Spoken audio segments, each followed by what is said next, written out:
They have no idea why anyone would risk their lives for 80 bucks on a good day. But if you're out here thinking about the money, you're not gonna be around to spend it. It must be there by 7 o'clock. It's extremely important. Always is. I wanted to make a New York map movie. I like things that are compressed.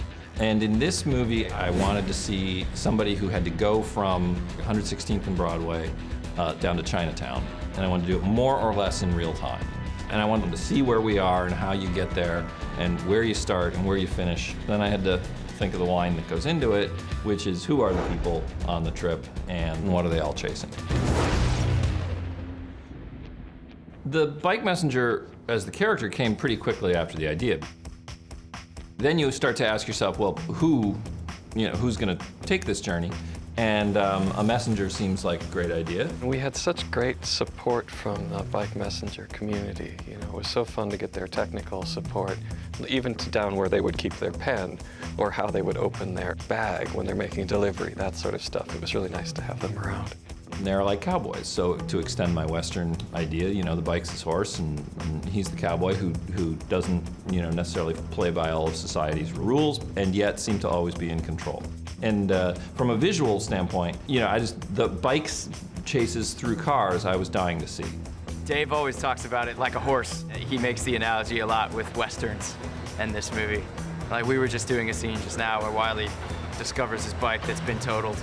And he said to me, it's like, it's a dead horse. It's your dead horse. There's some people who, this is what they want to do. They have reached their goal. Others are passing through. Well, it's like any community, even though it's a small one, it's somewhat diverse. They're a motley crew. They look really cool. They got a lot of style, bike messengers. They all have their own very individual look. One common trait, certainly they're all in great shape. They all have great reflexes. And they all don't really like to listen to people very much. The company I work for, it's called Security Courier. The security part means that once people give us their shit, we don't just hand it out to random strangers on the street. There's a real single-minded devotion to something they love, which is great for an actor to be able to play. I'll still take 6th Avenue at rush hour over an office with a view. Fixed gear, no brakes. We needed someone who was game, to say the least. And Joseph Gordon-Levitt is right at the top of everybody's list. Wiley's the fastest bike messenger in New York City. He rides with no brakes. That's kind of a good metaphor for who he is.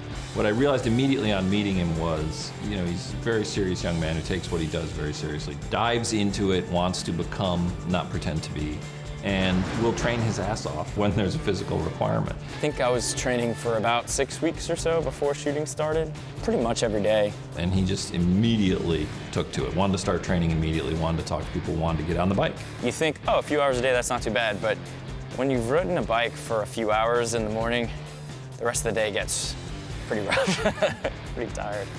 The main thing with all the actors I'm working with is getting them super comfortable on the bike, so when they hop on the bike, it's almost like it's a part of them. You know, they're one with the bike.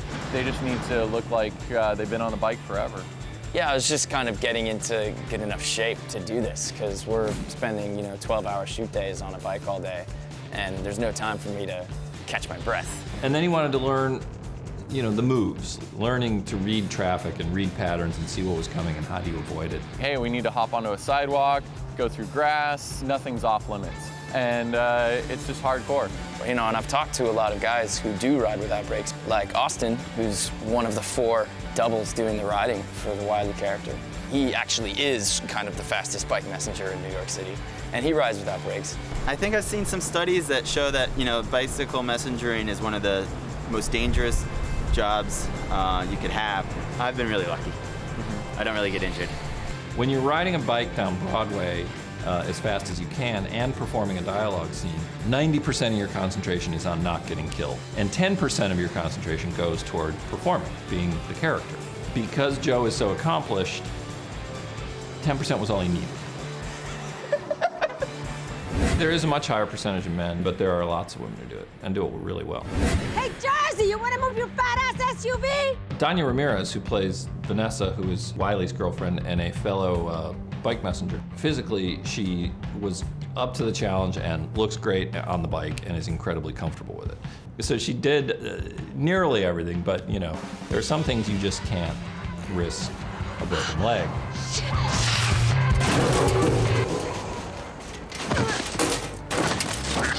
There's not a lot of Hollywood actresses who would be so down to just throw themselves into it and get on a fixed gear bike and go for it. I started actually my bike riding in LA about 4 weeks before we started actually shooting. They hooked me up with some people from the bike messenger culture, and I went around with this one girl that's a bike messenger, and it's dangerous, you know. There's cabs everywhere, people coming at you from every angle, and you kind of have to zip by and have a lot of presence in order for people to respect you.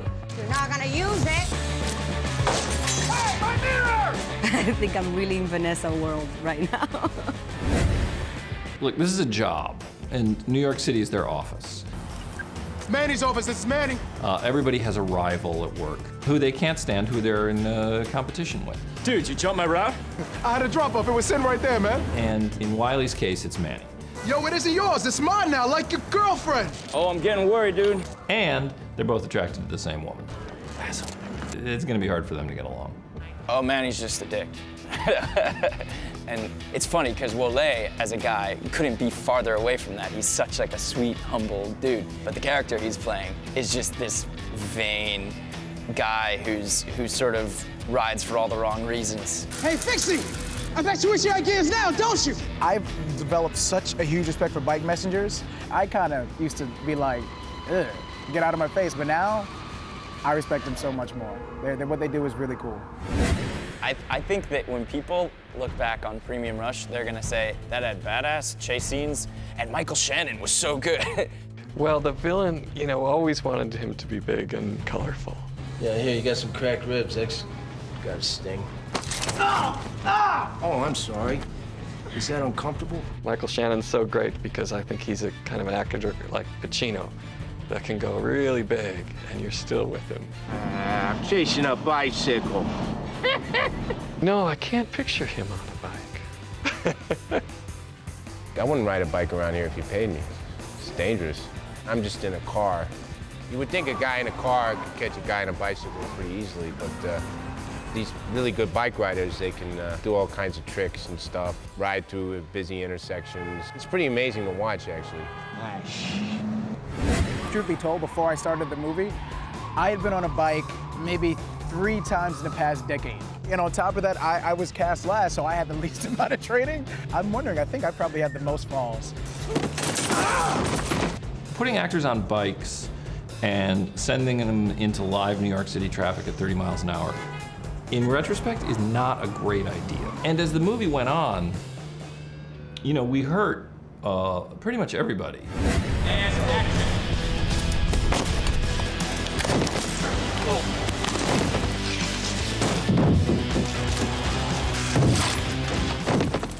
Never me, which is really the best news. Yeah, I got hurt. It could have gone so much worse. I really wasn't that bad. This is Joe's bike, and that's where he ended up.